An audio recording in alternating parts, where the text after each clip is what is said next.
आज हम देखेंगे सेक्शन 147 को, एडवांस टैक्स जिसको डील करता है, ये किस किस पर लाइबल होता है और कब कब ये पेएबल बन जाता है। क्या आया इसके लिए भी कोई स्पेशल ऑर्डर पास किया जाता है, फिर टैक्स पेयर को पे करना पड़ता है, या टैक्स पेयर पर ऑटोमेटिक एक टाइम पीरियड आने के बाद उसकी लाइबिलिटी बन जाती है। तो ये सारी चीज़ें हम इस लेक्चर में क्लियर करेंगे। बड़ा इंपॉर्टेंट टॉपिक है क्योंकि एफबीआर सारा बेस ही टैक्स कलेक्शन पे कर रहा है। तो जो टैक्स कलेक्शन का जो मेजर पार्ट आता है उसमें 147 का हिस्सा है। तो अब हम वो देखेंगे कि वो किस किस पर लागू होता है, कब कब लागू होता है, कब कब पे करना होता है और कितना कितना पे करना होता है। सबसे पहले तो आपको ये पता होना चाहिए इनकम टैक्स ऑर्डिनेंस का पार्ट 5 है इनकम टैक्स ऑर्डिनेंस का, और उसके बाद उसकी डिवीज़न कौन सी है, डिवीज़न ये 1 आ रही है।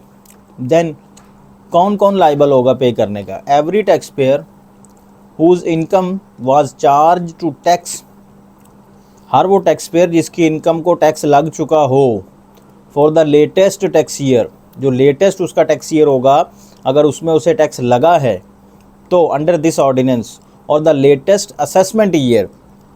अब लेटेस्ट टैक्स ईयर कौन सा होगा, अभी जो टैक्स ईयर चल रहा है वो 2023 चल रहा है, 2024 चल रहा है, 23 की क्लोजिंग डेट है, क्लोजिंग डेट्स चल रही हैं ये। तो लेटेस्ट टैक्स ईयर हमारा कौन सा होगा, 2022 हो जाएगा, क्योंकि अभी वो पीछे लेटेस्ट टैक्स ईयर हमारा क्लोज हो चुका है। उसमें अगर किसी को टैक्स लगा है तो वो बंदा लाइबल होगा एडवांस टैक्स पे करने का। या अगर 2022 नहीं है, कोई असेसमेंट उसकी हुई है और असेसमेंट में उसे टैक्स लगा है 2022 से पीछे या उससे भी पीछे लग सकता है, 5 साल तक पीछे जा सकते हैं। तो अगर उस पर कोई टैक्स लगा है तो इसका मतलब उसको लेटेस्ट असेसमेंट पे कोई टैक्स लगा है तो वो बंदा भी लाइबल हो जाएगा एडवांस टैक्स पे करने का। अच्छा जी, assessment year under the repealed ordinance shall be liable to pay advance tax for the year in accordance with this section. ठीक हो गया जी, आगे चलें। Income from which tax has been collected, अब ये क्या हो गया, चलो जी आगे पीछे हो गई, वो लगता है उसे स्लाइड सही नहीं भरी, हम सारा देख लेते हैं जी। एग्जाम्प्ट कौन कौन है जी इनकम से, 147 के एडवांस टैक्स पे करने से एग्जाम्प्ट कौन कौन है। समझ आ रही है ना आपको एडवांस टैक्स क्या होता है, नाम से पता लग रहा है कि ये एडवांस में पे करना होगा आपको, लेकिन कब एडवांस में पे करना होगा। सबसे पहले हम वो चीज़ें देख लेते हैं जो इनकम टैक्स, जो एडवांस टैक्स नहीं पे करेंगे, जो एग्जाम्प्ट हैं लोग। कौन कौन लोग एग्जाम्प्ट होंगे, नंबर 1 में आ रहा है income chargeable to tax under section 5, 6 and 7। अगर किसी की इनकम सेक्शन 5, 6, 7 में चार्ज की गई है, उस हेड में आ रही है उसकी इनकम, तो उसको एडवांस टैक्स नहीं देना पड़ेगा। पिछले साल उसने अपनी इनकम शो की है सेक्शन 5 में, सेक्शन 6 में, सेक्शन 7 में, तो फिर इसका मतलब अगले साल उसे एडवांस टैक्स नहीं देना पड़ेगा। Income subject to deduction of tax at source under section 149 के तहत जो लोग अपना टैक्स जमा करवा रहे हैं उन पे भी एडवांस टैक्स नहीं लगेगा। पीछे हमने बात की थी कि लेटेस्ट टैक्स ईयर में अगर उसने कोई टैक्स चार्ज हुआ है उसकी इनकम पे तो वो शख्स लाइबल होगा एडवांस टैक्स का। मतलब पिछले साल उसे सेक्शन पे टैक्स लग गया, सैलरी पे टैक्स लग गया उसका 2 लाख रुपया, तो पिछली बात के मुताबिक तो इसका मतलब है उसे एडवांस टैक्स देना पड़ेगा। लेकिन आगे जब उसने ये बात कर दी कि जो शख्स 149 के तहत टैक्स दे रहा होगा उस पे 147 अप्लाई नहीं होगा। उम्मीद है आपको समझ आ गई होगी, इतना कोई पॉइंट नहीं है ये। Income from which tax has been collected under division 2 और डिडक्टेड अंडर डिवीजन 3 और डिडक्टेड और collected under chapter 12 and for which no tax credit is allowed, क्या लिखा हो, of sub section 3 of section 168। वो कह रहा है कि इन हेड्स में अगर किसी का टैक्स कट रहा है तो वो शख्स भी रिस्पॉन्सिबल नहीं होगा किसका, एडवांस टैक्स पे करने का। अभी हमने देखना है अगले लेक्चर में कि विद होल्डिंग टैक्स क्या होता है, टैक्स डिडक्ट एट सोर्स क्या होता है, टैक्स कलेक्ट एट सोर्स क्या होता है। ये भी बड़ा इंपॉर्टेंट है, ये भी आपसे इंटरव्यू में पूछा जा सकता है। सॉरी मैं साथ साथ चने भी खा रहा हूँ क्योंकि मुझे भूख भी लगी हुई है, तो थोड़ी थोड़ी सी ये भूख भी ख़त्म कर देगा। चलें जी, चल भाई। एग्जाम्पशन में कुछ और भी आता है, this section does not apply to an individual where the individual's latest assessed taxable income excluding income refer to in clause B, C, D of the sub section 1 is less than 1 million rupees. अब आ जाएं, एक बंदा जो है उसकी income salary वाली है, इसका मतलब वो एग्जाम्प्ट है, वो एडवांस टैक्स नहीं देगा। टैक्स कलेक्ट एट सोर्स हो रहा है, वो भी एडवांस टैक्स नहीं देगा। टैक्स कलेक्ट एट सोर्स क्या है? बैंक में आपने पैसे रखवाए हुए हैं, बैंक में आपको प्रॉफिट मिल रहा है, वो टैक्स बैंक वाला जब आपको प्रॉफिट पे करेगा आपका टैक्स डिडक्ट कर लेगा। तो वो टैक्स डिडक्ट करेगा, इसका मतलब टैक्स तो आपको लग गया, टैक्स तो आपकी इनकम पे लग गया। जबकि एडवांस टैक्स कहता है कि जिसको भी पिछले साल टैक्स लगा है वो एडवांस टैक्स देगा। तो अगर आपका टैक्स डिडक्टेड सोर्स से लगा है तो फिर आपको एडवांस टैक्स नहीं देना पड़ेगा। अब यहाँ पे वो बात कर रहा है कि ऊपर जो हमने क्लॉजेज पढ़ ली है बी सी डी, उसके अलावा उस शख्स पे आपने एडवांस टैक्स लगाना है जिसकी इनकम क्या होगी? Less than 1 million rupees. मतलब उस पर नहीं लगाना आपने। 1 मिलियन रुपीज़ से कम अगर किसी की इनकम है तो फिर उस पर एडवांस टैक्स एप्लीकेबल नहीं होगा, उसे अपना एडवांस टैक्स नहीं देना पड़ेगा। एफबीआर उससे एडवांस टैक्स के बारे में नहीं पूछ सकता। तो बेंचमार्क रेट क्या हुआ? 1 मिलियन रुपीज़। 1 मिलियन रुपीज़ से अगर ज़्यादा किसी की इनकम आ रही है, अब वो अंडरस्टूड है कि इनकम वो सैलरी वाली तो नहीं हो सकती, प्रॉफिट वाली तो नहीं हो सकती, वो इनकम बिजनेस इनकम होगी। अगर पिछले साल किसी की इनकम 1 मिलियन रुपीज़ से ज़्यादा है तो फिर अगले साल उसको एडवांस टैक्स देना पड़ेगा। आगे आ जाओ भाई। Computation of advance tax for the company where the tax payer is an association of a person. जहां पर कोई टैक्स पेयर एक एओपी हो या कंपनी हो तो क्या करना है? The amount of advance tax due for a quarter shall be computed according to the following formula. ये क्वार्टर की बात कर गए, ये क्या बात कर गए? क्वार्टर का मतलब है कि एडवांस टैक्स साल में क्वार्टर वाइज पे करना होता है। साल में 4 क्वार्टर आते हैं। क्वार्टर का मतलब चौथा हिस्सा, साल का चौथा हिस्सा। साल को 4 पे डिवाइड कर दे 12 महीनों को तो 3 महीने का एक क्वार्टर बनता है। तो 3 महीना, पहला क्वार्टर बना आपका सितंबर, दूसरा क्वार्टर आपका बना दिसंबर, तीसरा क्वार्टर आपका एंड होगा मार्च और चौथा क्वार्टर आपका एंड होगा जून में। तो इसकी डेट्स मैंने ऑलरेडी बता दी है कि कब कब एडवांस टैक्स की डेट जो है वो ड्यू होती है। अगर नहीं बताई तो हो सकता है आगे इसी वीडियो में आ जाए, लेकिन बहरहाल ये फार्मूला आपको आना चाहिए। वो फार्मूला क्या है? A multiply B/C minus D। अब ये ABCD क्या है ये हम आगे जाके देखते हैं, सारों को एलेबोरेट किया हुआ है। A क्या है? A is the tax payer's turnover for the quarter. A जो होगा वो अमाउंट वो होगी जो टैक्स पेयर का उस क्वार्टर का टर्नओवर होगा। टैक्स पेयर को तो पता होगा ना भाई हमने 3 महीने में कितना टर्नओवर किया है, कितनी इनकम कमाई है, वो तो उसको पता ही होगा। ठीक है, जब हम अपनी सीट पे बैठ के कैलकुलेट करेंगे तो फिर हम किसी और तरीके से कैलकुलेट करेंगे, लेकिन अगर वो खुद से कैलकुलेट कर रहा है अपनी लायबिलिटी तो फिर वो लेगा क्या? A is tax payer's turnover for the quarter. Okay, provided that, अगर कुछ एक्सेप्शन है, अब आपके माइंड में क्वेश्चन होगा भाई हमें कैसे पता है एफबीआर में बैठ के उसका कितना क्वार्टर का कितना टर्नओवर हुआ, हम क्या करेंगे? फिर आगे उसने वो बता दिया। Provided that where the tax payer fails to provide turnover, जहाँ पे टैक्स पेयर आप फेल हो गया आपको प्रोवाइड करने पे टर्नओवर, आपने उसको फ़ोन भी किया, नोटिस भी डाला यार अपना टर्नओवर बता दो, उसने आपको नहीं बताया, फिर क्या करेंगे आप?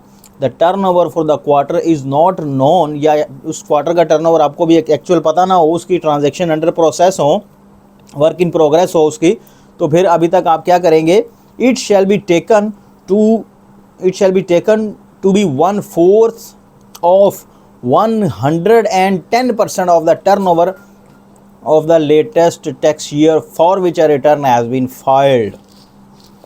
वो कह रहे हैं आपने अब उसका टर्नओवर कैसे लेना है। अब आप ये खुद ही अपने ऑफिस में बैठे हैं और वहाँ पर बैठकर आप कैलकुलेशन कर रहे हैं उसके टर्नओवर की। आप क्या करेंगे? पिछले साल का उसका पूरा साल का टर्नओवर लेंगे, उसका 110% करेंगे, 110% करेंगे, और उसके बाद उसका आप क्वार्टर निकालेंगे, मतलब उसको 4 से जब डिवाइड करेंगे तो आपका इस साल के एडवांस टैक्स के लिए जो टर्नओवर चाहिए था वो आ जाएगा।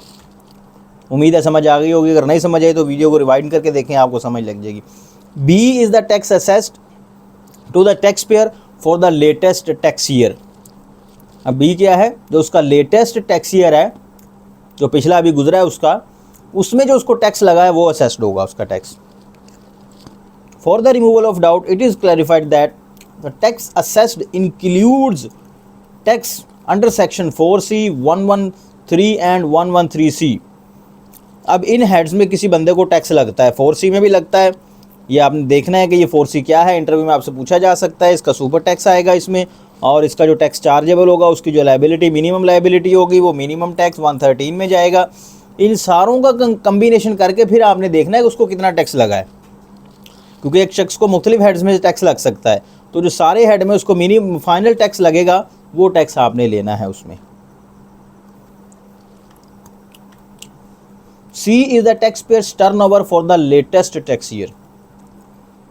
Taxpayer's turnover for the latest tax year, पूरे साल का टर्नओवर, अब पहले क्वार्टर था, अब पूरे साल का टर्नओवर आपने उसका लेना है, लेटेस्ट का जो पिछले साल उसका टर्नओवर रहा है। D is the tax paid in the quarter for which a tax credit is allowed under section 168।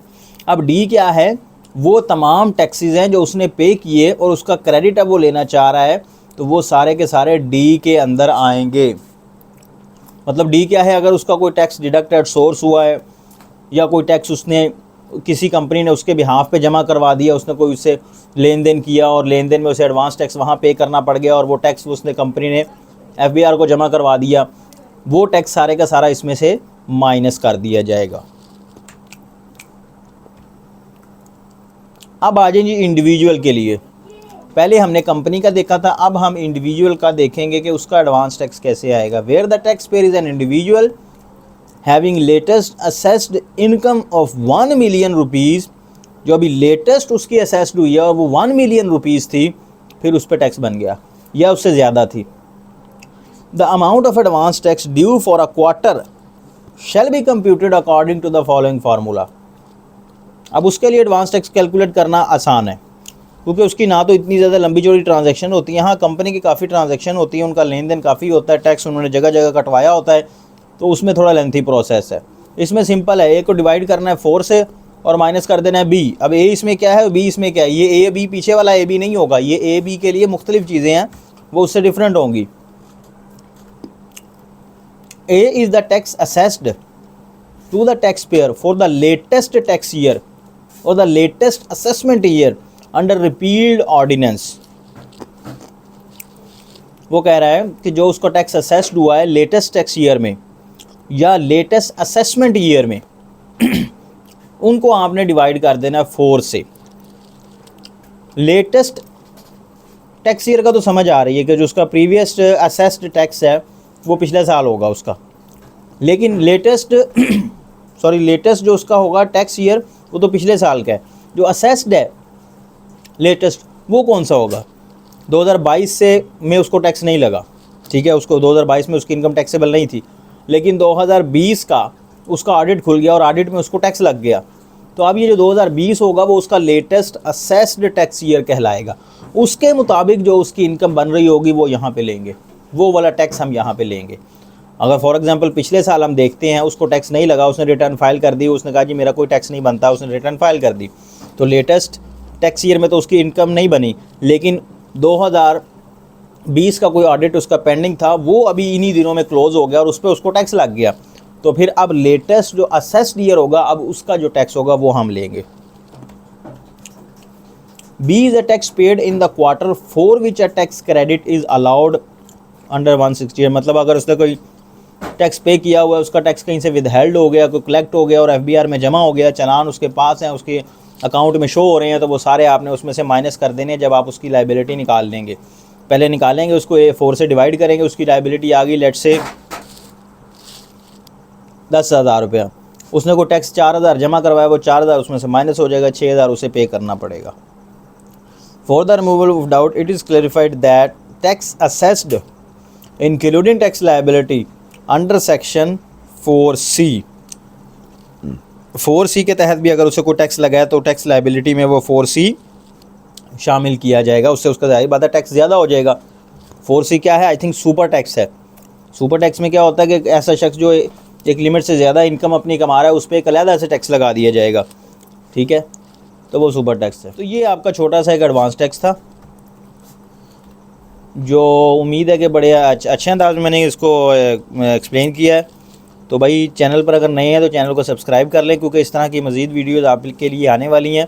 कुछ मसरूफियत की वजह से मैं वीडियोज़ वगैरह अपलोड नहीं कर पा रहा था, लेकिन अब इंशाल्लाह मैं फ्री हूँ, तो अब मैं इंशाल्लाह ज़रूर आपके लिए वीडियो डेली अपलोड किया करूँगा, ताकि आपका इंटरव्यू अच्छे से अच्छा हो सके और आप ये सीट गेन कर सकें।